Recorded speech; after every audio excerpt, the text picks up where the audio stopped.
Alderwoman Rainey? The bills. May I have 1 second? May I have 1 second? Pausing a moment Could I have- to review the responses to Oh, okay. Oh, you're- inquiries And about I the know bills. they came early, so it's my fault. Right. If you'd like to move it in, Alderman Miller? All right, I'll do it. I'll Okay. do it. A2, Madam Chair, I move approval of the 2015 fiscal year bills through December 15, $4,637,276.57, and credit card activity ending October 31, $179,418.31. Second. All in favor? Aye. Any opposed? Thank you. A 3.1, approval of the contract with Kinney Construction Company for the large diameter sewer rehabilitation on Mulford Street, which is bid 15-61, in the amount of $624,802. Second. Any questions, comments? All in favor? Aye. Any opposed?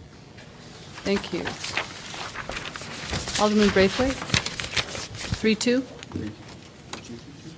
No, skip me.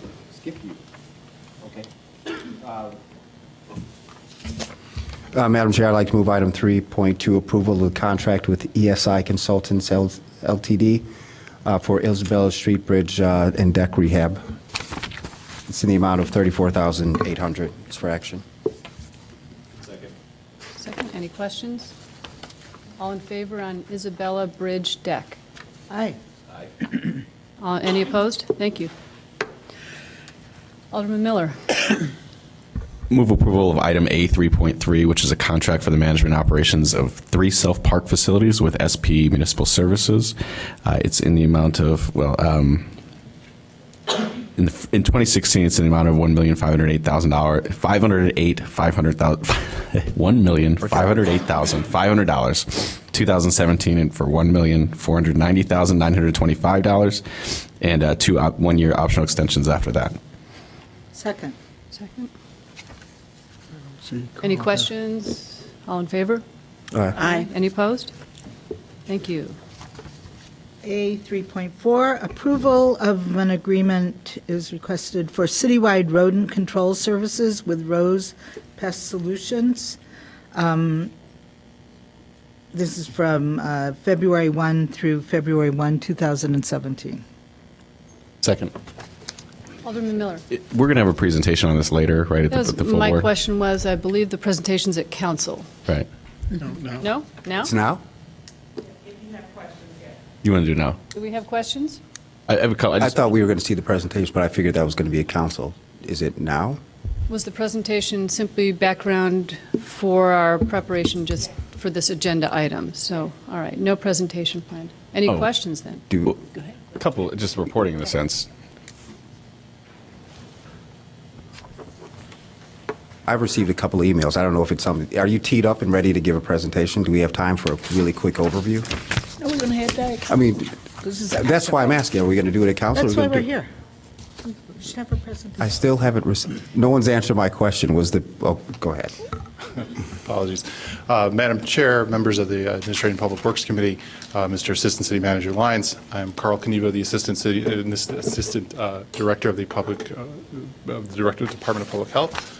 I'm here to answer any questions you have in regards to the memo that was out and also the slides that were sent out to everyone on Friday. Alderman Miller, you had a question? Sure. So I understand it's kind of it's an evolving process, and Carl, like you guys do great work, and it's a tough job. And I don't want to approach this as like adversarial. I just want to kind of understand more what's going on with it. Is it possible, you have a set list of high volume areas, and you're talking about doing kind of targeted enforcement in the 2016 overnight trapping, et cetera, in that sense. Could we get a list of those areas? And I'm just wondering, trying to get more handle of what's going on in my ward. I've seen the hotspot maps. Sure. I've seen, I think I probably have one of the biggest route problems, at least by reporting standards are. And I just kind of like to figure out exactly where we're deploying resources, et cetera. So that's one thing I'd like to see, if that's possible. Sure, we do have those maps, and we can make those available to all the members. So, and I would love to see anything and everything you got. It's fun, in terms of, I receive, and as you guys know, I send you a million emails about the problem in a sense. So I just love to get more handle on what you're seeing as far as reporting that I'm not hearing about, et cetera, and see if there's a way we can work on that issue. So as far as the contract's concerned, this is basically the $22,000 goes above and beyond what the city workers are already providing. Is that correct? That's correct. Is it enough? The $22,000? I know this is a citywide contract. Are we running up against? I know they bid it out, and of course it's the lowest possible bidder. Are we seeing the level of services at this that we need at this amount, et cetera? Does that make sense? Yes, it does. So we've expanded the program and we've expanded the services. So yes, we are getting the services required. If the memo itself speaks to that we did have a number of different bidders. The service that's being selected is sort of the middle of the road. We did have some lower bidders that did not speak to their ability to handle residential services. They spoke to being able to handle one or two, kind of buildings in a city. So we were very selective in the process in picking out the service that we were able to provide residential services, and that was important because we know the high level of service that's required from our residents. The other part is that we have expanded the program. So where, normally the pest control service puts a bait box out, we then met with Bell Labs over this summer. We've consulted with the Centers for Disease Control as well as local communities around us to see what else they've done, kind of pick their brains, and that's where we came up with the idea of overnight treatments in these high volume areas. We also do surveillance, which a lot of communities don't do. They just are reactive to the request for service. So we have inspectors that go out into kind of these high volume areas, as you mentioned, and do those investigations to see what kind of items there are encouraging rodent harborage. And I appreciate that too, that being proactive and actually looking for, not going to call them nuisances, because most of the time it's well-meaning people leaving up bird feeders or leaving up, low-covered foliage, and they don't understand the effect of it. So I really do appreciate that proactive stuff, and it's just not reactive as well. Are you getting the resources you need to be that proactive with it? Yes, we okay. are. Alderman Rainey? Carl, I thought this report was excellent, especially the memo that you sent explaining the services and the treatment. And I've been dealing with rats for a couple of years now, and I really didn't understand a lot of this. And the only concern I have is that people don't get it either. And they don't have access to the resources, or at least they don't know that they do the same resources that I do. So I just think that, for example, when we put door hangers on doors, where we're still doing that, right? Yes. Where there's a problem in the neighborhood. Mm-hmm. Not necessarily the house you put the door hanger on. Mm-hmm. The door hanger is a little abusive in its approach to the rat problem. And it alarms people because nobody told me I had rats. Oh, now I have rats, So I think if there would be some way we could communicate to people where there is a problem in the neighborhood, but maybe they haven't seen it yet in their yard, I think that would be good. Also, complaints lately more than normal, and I'm surprised because the weather's so good, about ground feeding. Lots of ground feeding going on.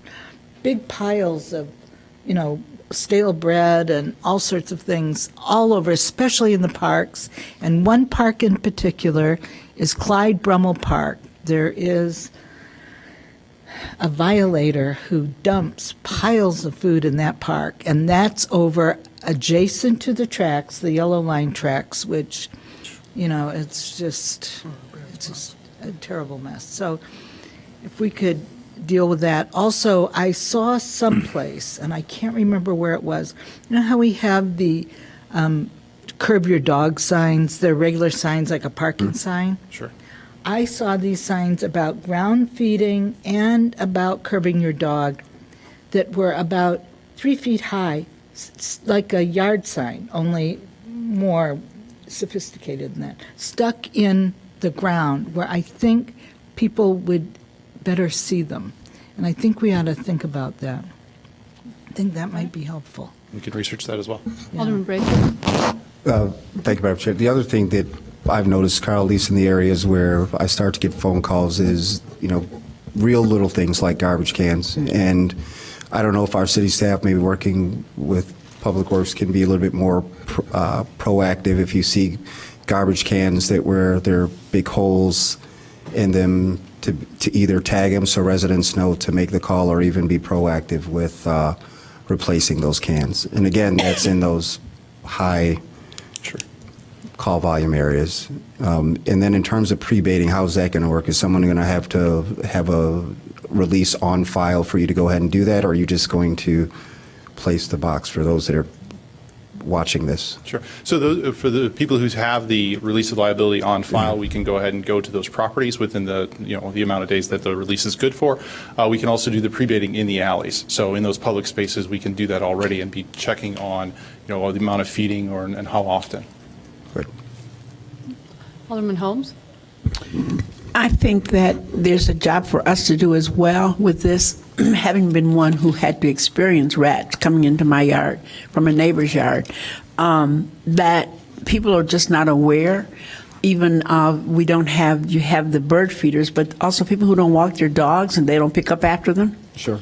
As Carl told me, that's a feast for the rats. So, the education that has to go with this, so maybe we could all do a Roten month and have ward meetings or educational sessions. And if we all did it at the same time or around in the same area, maybe the information could really begin to circulate. So, it's just another approach to education, because this continues. This doesn't go away, and it's not because the staff is not doing their job, but I think that we have to sort of help do our job as well. Oh. Yeah, and actually, Yeah. seconding Alderman Holmes' idea too. When's kind of the beginning of rodent season, would you say? So they breed in the spring and fall. So we're looking at March, April potentially. Correct. We should start a targeted outreach effort at that time, and let's start being proactive with some of these problems and reaching out to our constituents in that sense. And that'd be great. And again, thanks for all you do. And we know it's an evolution in the process, but we've come a long way in the last couple of years, and appreciate your efforts in that. Thank you. What do the door hangers say? Does it say conditions exist on your property that support that support rodent So populations? we've or changed is the door hangers a little bit. So the door hangers that went out with the first kind of high volume episode last year were making sure that the residents knew that the cause of the rodent harborage, but also understand the repercussions if those issues continued. When we looked at that, we did get a lot of feedback, very very similar to what Alderman Rainey had said. So we changed those door hangers around to be a little bit to have softer language and to encourage our residents to cooperate and to enlist them in helping us solve this problem. So we've switched to those, and we can provide those to council. Request. So support resident vigilance on the issue. And Yes. okay. Alderman Rainey, you had more? Be a good idea if we could just is it online, a picture of the door hanger? Not yet. We can. That would yeah. be good, and explain maybe under that in a paragraph what this all means, Okay. But, when we say you're doing a good job and we know it's hard to keep up, we are having more rat complaints than ever. So even though we're attempting to stay on top of it, we can't. It's just difficult. Not by ourselves. All right, Mr. Lyons? And that's where everybody else comes in. You're doing your job, but Yeah. they're proliferating because of behavior. Absolutely. And also, though, Madam Chair, members of the committee, part of the reason that we're seeing the more complaints is the heightened awareness. We have a lot of community members who didn't know they could call, that this was something they would have to handle on their own. In many communities, if you wish to handle this, you call a pest control service and handle it on your own. And now that we're getting the word out that they can call 311 and get, whether it be abatement or get prevention or any of the services we're providing, they are calling. So that's a great thing. Secondly, as far as the proposal that we've got, it's listed with a specific set of services. There's no limitation on the budget for this, so you don't hear me say that too often. If we end up, I'm not smiling, but if we end up with more instances, we're going to continue the program and expand. If instead of having summer and fall, we have something happen in the middle of fall and spring, we will do something in the middle of summer if need be. So if we estimated 10 major occurrences and we had 20, we're going to fund those and make sure we get the vendor out there for all of those. So from that perspective, the system is meant to be scalable. All right, great. Director Thomas Smith? Yes, I just wanted to add that there are resources on the website, so community members don't have to remember this discussion. We have like a toolkit and a checklist. And also staff go out when they surveillance the area, they leave newsletters with residents because residents are our partners in addressing this issue. So I just wanted the community to know that there are tools and information and resources on our website that are there forever, because we know that the weather just changes and we don't know when the actual season begins or ends. So those resources will be there forever. And the Rodent Academy that you mentioned, I so appreciate that, because we had that for our staff, for all of our field staff, so that we can have some assistance in all of the field staff that are in the community. And so we'll roll that kind of Rodent Academy out to our residents and come to your ward meetings if you like. Sounds That would be great. really good. Sounds great. Anything more? A34 has been moved and seconded. All in favor? Aye. Any opposed? Thank you. Okay. Forgotten where we are. I think it's me. A3.5, approval of the Police Fire Headquarters Data Center Emergency Construction Agreement with Nesco Design Build Electric in the amount of $159,708. Move approval. Second. A35 moved and seconded. All in favor? Aye. Any opposed? Thank you. Alderman Braithwaite? Thank you, Madam Chair. I'd like to move item A3.6, approval of a single-source service agreement with Motorola, Inc. for the 911 Center in the dollar amount of $79,386.36. Second. All in favor? Aye. Alderman Miller? Real quick, as a single source service agreement, I'm just wondering, there's no one else out there that can actually service Motorola equipment in that regard?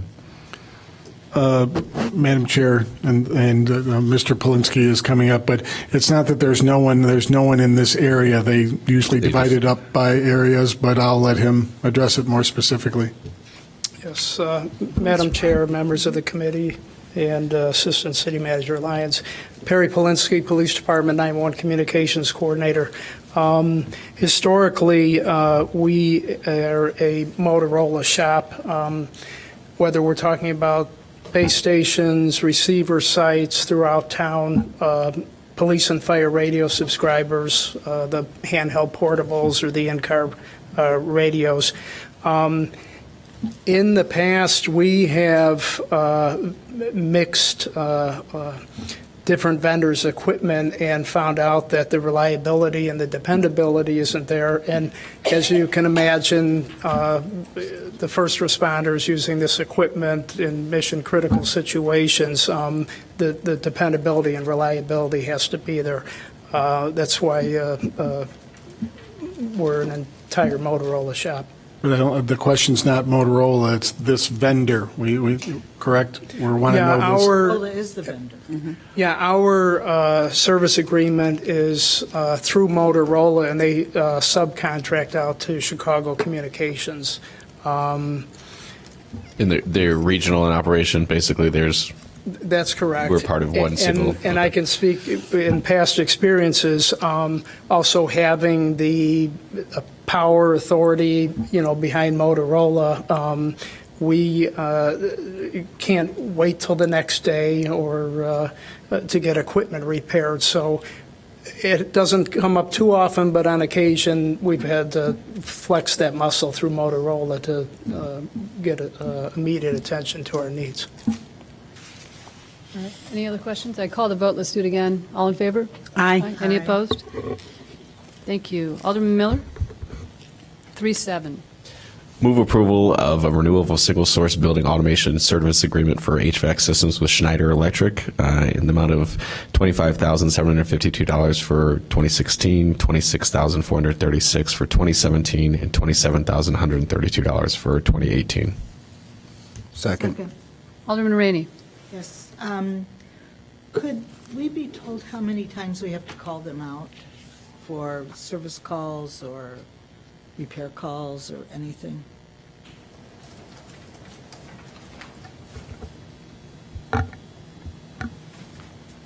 Good evening, Madam Chair and members of the committee. Assistant Manager, City Manager Lyons. My name is Sean Cholik. I'm the Division Manager of Facilities Management. In terms of service calls, the amount that we've had in the past year, I don't know off the top of my head how many. But my question really, is it frequent? I mean, is it like once a year? We have a set schedule where we have them out for service checks to that's check the routine system, maintenance, right? routine maintenance. As far as major repairs that come up, it's very rarely that we get those. And this is the maintenance contract. Correct. All right. But I was wondering how many other times. So it's not frequent. There aren't issues with this service. Correct. We don't have frequent issues with them. Thank you, Mr. Cholik. So are you requesting like a 2015 maintenance report just to see how many service calls, or? That's what I heard you asking for. Well, I thought I was going to hear that there are, time to time we have these issues, but it sounds like we don't. I mean, this is a routine maintenance Right. contract. You definitely want to have this. Like Absolutely. on elevators and things like Yeah. that. You want to have this. For the most part, the maintenance agreement, they come out enough times where we catch anything in the beginning and we nip it in the bud before it's gotten too far. So very few major repairs come up or anything like that. Did we ever have we had any of the equipment replaced? Yes, they do. Every once in a while, they do some replacement of equipment and software components. And that's things like that. included, that we're paying for that in the maintenance contract? Correct. Okay, that's good. Cool. Thank you, Mr. Cholik. You're welcome. Mr. Lyons? Just as a follow-up, BAS, over the past, is it 4 to 5 years or 3 to 4 years that we've continued to standardize? We were done about 2 to 3 years ago. So that's one of the reasons that the call-outs for service have gone down, is that we have standardized, and so they're out here checking on it on a routine basis, as opposed to this thermostat system is different here than the thermostat system on the 4th floor, and then we might have a change in our own staff, and then we don't even know to fix it until it is broken, whereas when they're out quarterly, they can note that this is having an issue even though it's not affecting performance yet, and change it out in advance. Any reason why we aren't trying to include other buildings? We have We 8. do, don't we? Right now, we've just got the most critical facilities covered. We are looking into options of whether we want to spread that out to other buildings within the city.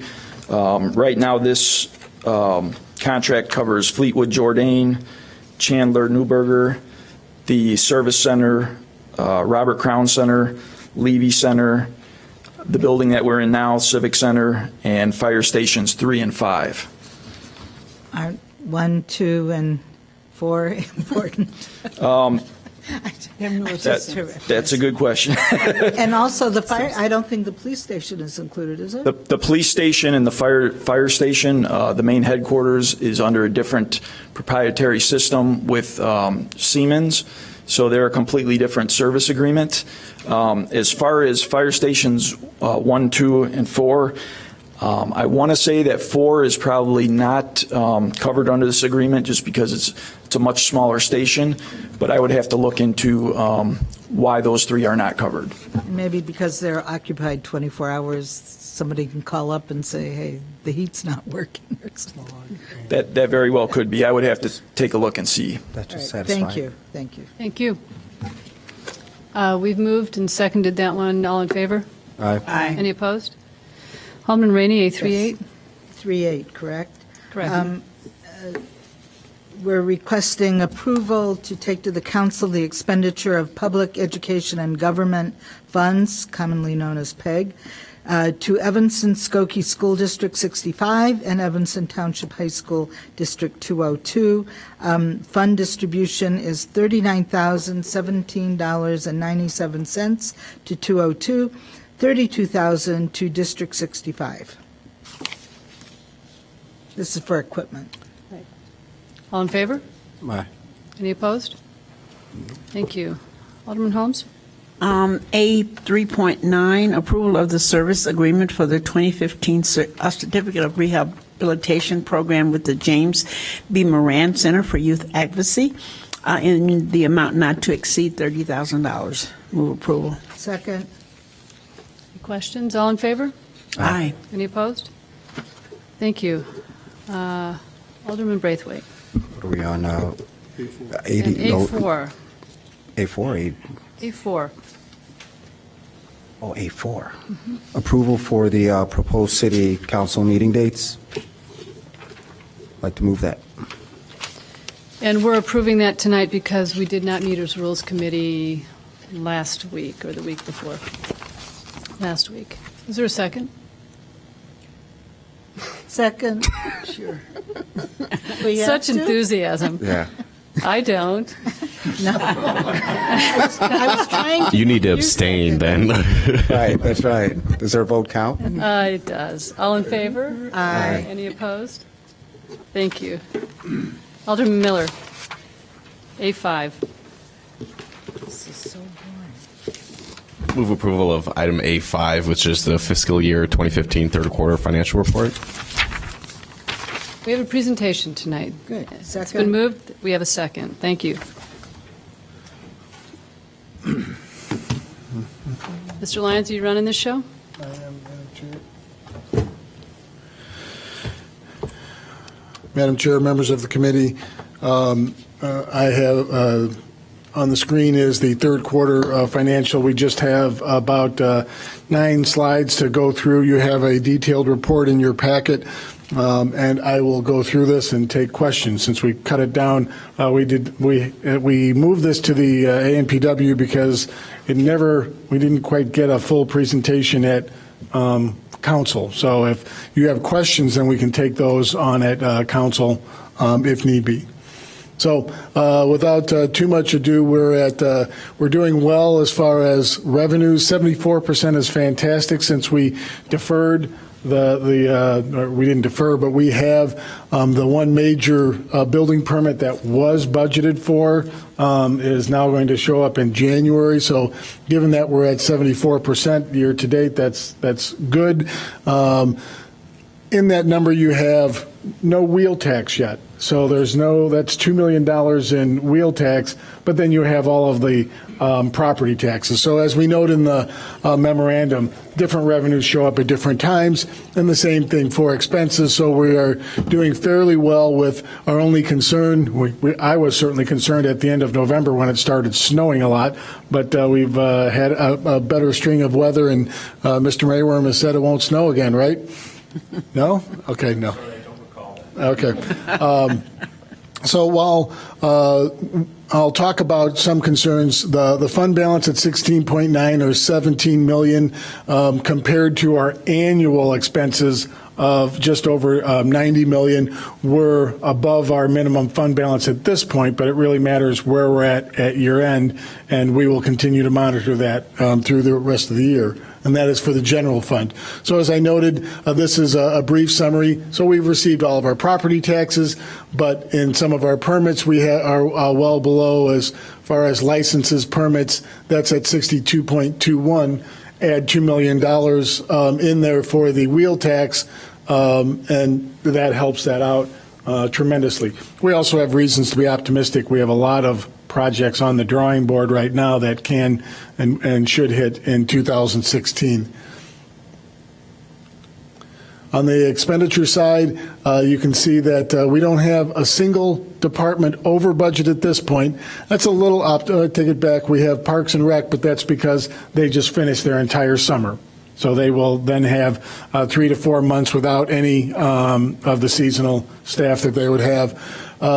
We do still have, on a cash basis, we have 3 payrolls in December, but as far as the annual financial report, all that will be corrected and shown according to generally accepted accounting principles. So the same as it is year in and year out, 365 days, or as is the case next year, 366 days of payroll.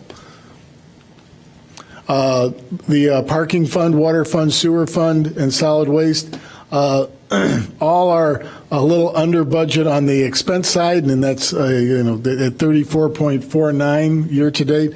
The reason that parking and water are as far under budget as they are capital projects that we've timed to fire off next year. Not all of the Civic Center parking lot has been billed yet, which will that was a $1.3 million project, so that will still come in. But the sewer fund, which had less total projects, is running right close to budget year to date. And always good, we talk about this solid waste fund, although it's in a deficit overall, it continues to run at a surplus as we just continue to eat away at our negative fund balance in that fund. So looking at all funds revenues, we sometimes only focus on the general fund, so these are other revenues. So the capital's only at 5% because we just did the bond issue in October. So that will account for the capital fund, but then overall you have the GO debt that gets its money from from the tax levy, so it's received most of its funds. Overall, you're looking at funds doing very well year to date outside of the general fund or at where we're projecting them. On an expense side, again, you see capital being the one that's behind. We have summer projects just now getting billed. And remember, this is as of September 30th. On our internal service funds, for instance, that's our fleet fund, our equipment replacement fund, our insurance fund. That's at 70%, so much closer to where you would expect it to be year to date. And the same with our pension funds. That's actually at 75% because that's a transfer.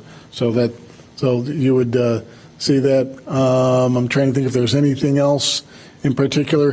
TIF fund expenditures deal with both transfers to other funds as well as capital, and that's why they're also still under budget or not at 3/4 for the year. So what are we concerned about? December 7th, we are very happy that the state has voted to release motor fuel tax funds. That's somewhere between $800,000 and $900,000 for the city. And on your agenda tonight is the transfer of $700,000. We withheld that. We would normally do that in late summer. We've held on to that to wait for any signals from the state. That's for maintenance to pay for public works salaries on potholes, patching, et cetera. And then the last point there, just we will remain cautious on future expenses. We still don't expect anything until February, March for our state budget. So one of the things that we are a little concerned about is cash differences. If you were to look at where our cash balances were, they've gone down.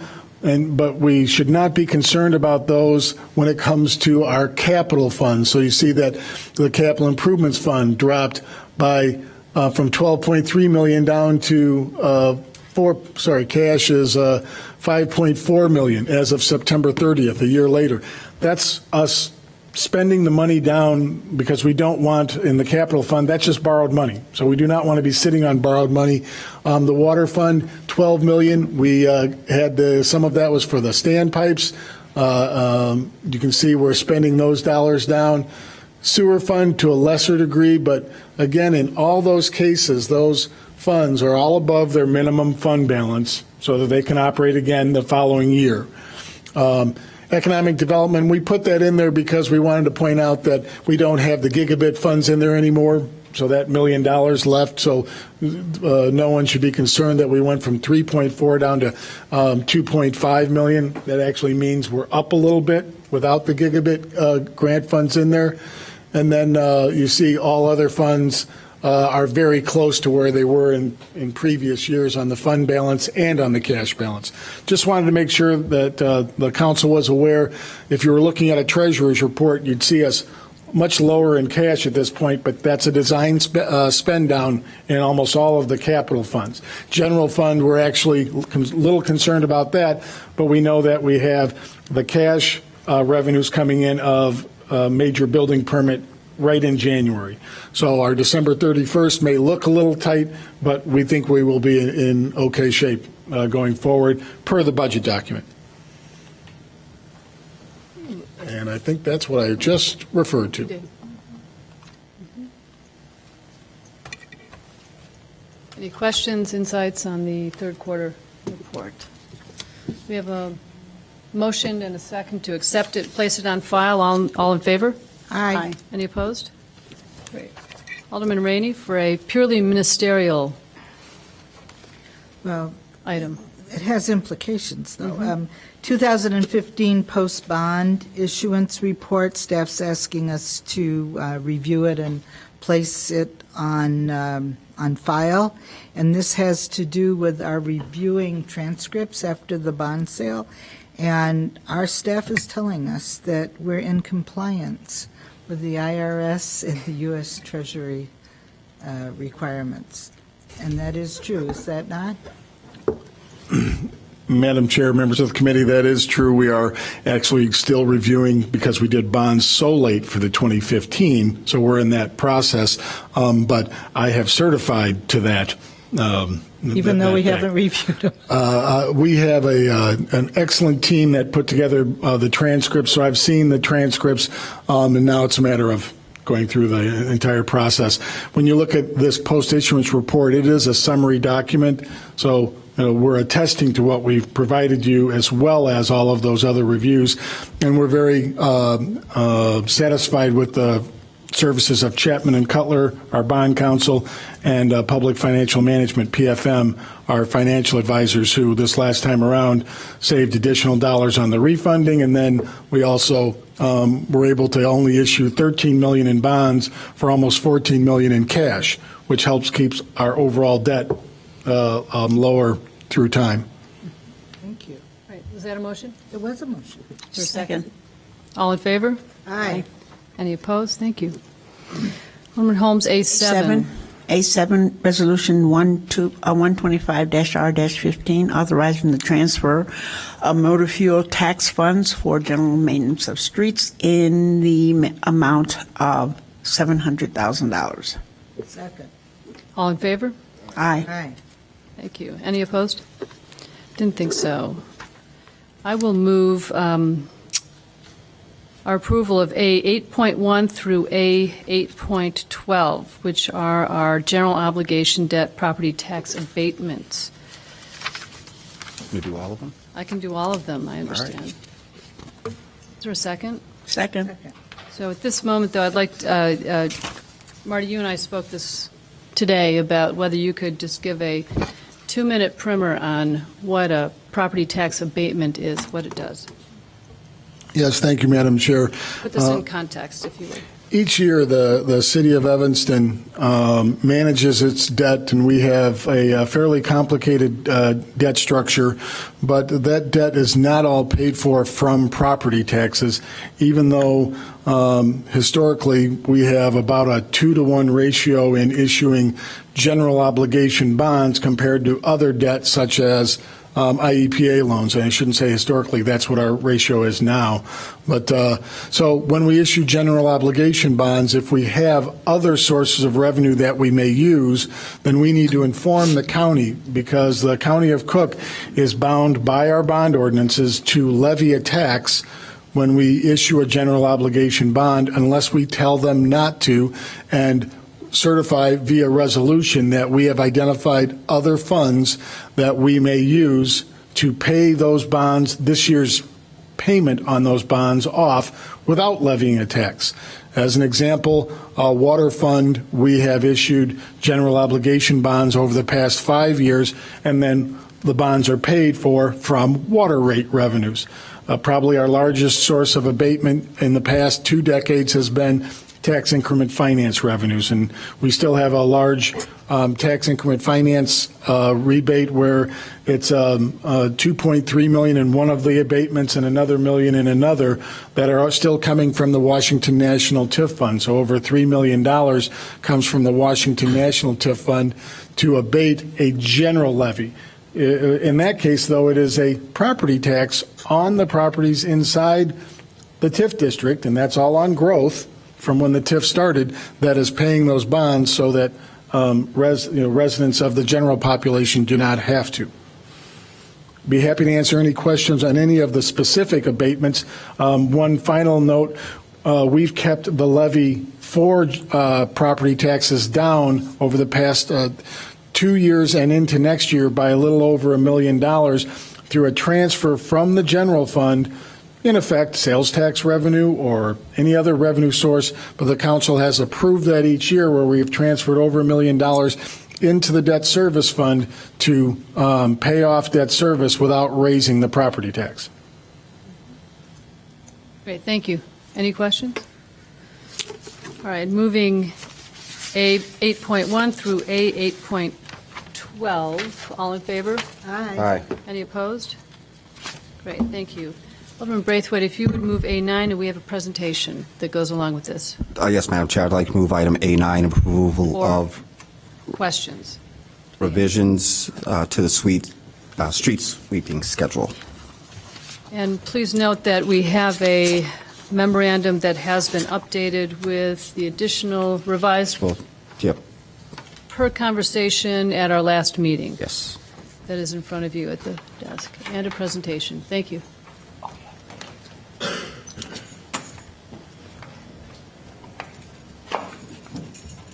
Good evening, Madam Chair, members of the committee, Assistant City Manager Lyons, Johanna Leonard, Economic Development.